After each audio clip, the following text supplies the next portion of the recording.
संध्या काल का समय था। ट्रेन द्रुत गति से भागी चली जा रही थी।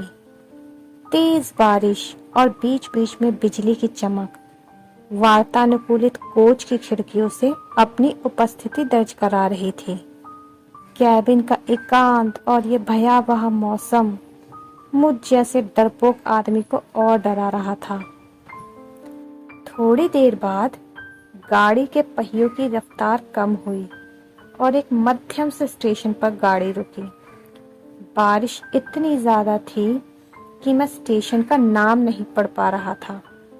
मैं अपने कैबिन में अकेला था और इस उधेड़-बुन में था कि कोई सहयात्री आए जिससे वार्तालाप करते करते आगे का रास्ता आसानी से काटा जा सके, और एक अंदरूनी भय जो मेरे अंदर जागृत हो चुका है उससे मुझे निजात मिल सके। तभी किसी ने कैबिन का दरवाजा खटखटाया और एक शांत सा दिखने वाला व्यक्ति कैबिन में दाखिल हुआ। अपना सामान आदि व्यवस्थित करने के बाद वो मेरी तरफ देखकर मुस्कुराया और मेरी तरफ हाथ आगे बढ़ाकर उसने अपना परिचय दिया। जी, मैं मिस्टर घोष। वो बोला, मैं कोलकाता जा रहा हूँ पुनर्जन्म से संबंधित एक कार्यशाला में भाग लेने के लिए। मैंने उससे बताया कि मैं कानपुर में व्याख्याता के पद पर हूँ और पटना जा रहा हूँ। उसने कुछ खाने का सामान निकाला और मुझसे भी खाने हेतु आग्रह किया, किंतु मैं बहुत ही साशंकित व्यक्तित्व का प्राणी। ट्रेन में किसी अजनबी के द्वारा दिए गए खाने को लेना असंभव था मेरे लिए।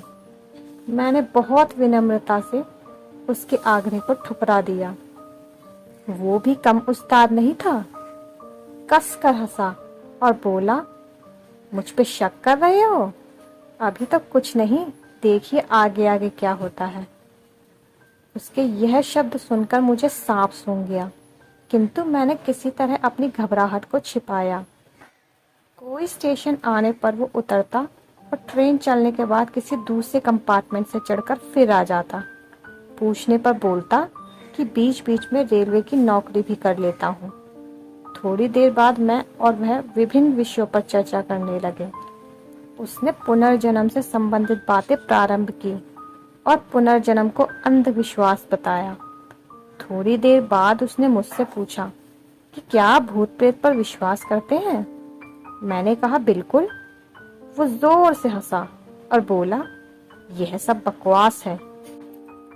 मुझे भूतों पर विश्वास था, किंतु वो दूसरा आदमी भूतों के अस्तित्व को नकारता रहा। रात अपने यौवन पर पहुंच चुकी थी।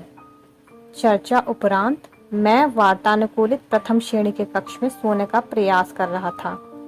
अचानक मुझे ऐसा अनुभव हुआ कि कोई मेरे गले पर गर्म अंगार रख रहा है। मैं हड़बड़ा कर उठा, पर कहीं कोई नहीं था। मेरे अलावा उस कक्ष में मेरा वही सहयात्री था जो सामने की बर्थ पर लेटा घोड़े बेचकर सो रहा था। मैं फिर सोने का प्रयास करने लगा। अभी आंख लगी ही थी कि मुझे अपने पेट पर बहुत तेज दबाव और हंसने की तेज आवाज सुनाई दी। मैं घबराकर उठा तो देखा कि सहयात्री बर्थ पर नहीं था। लगभग 1-2 मिनट बाद वो आया और बोला, जनाब सोए नहीं अभी तक आप?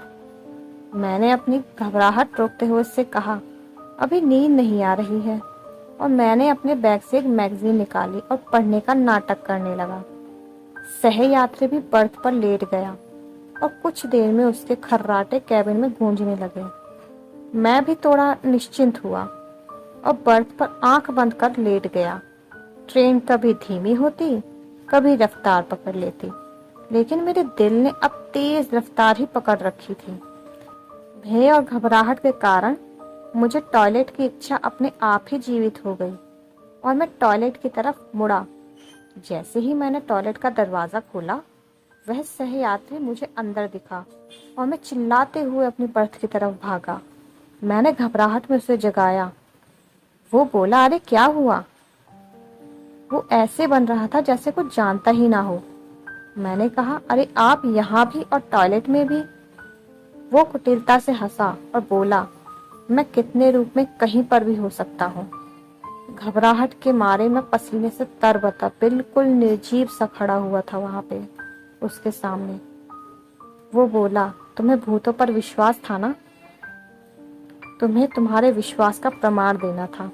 तुम्हारे जैसे लोगों के कारण ही हम भूत पिशाच लोगों का अस्तित्व है। इतना कहकर वो मेरी आंखों के सामने से अचानक गायब हो गया।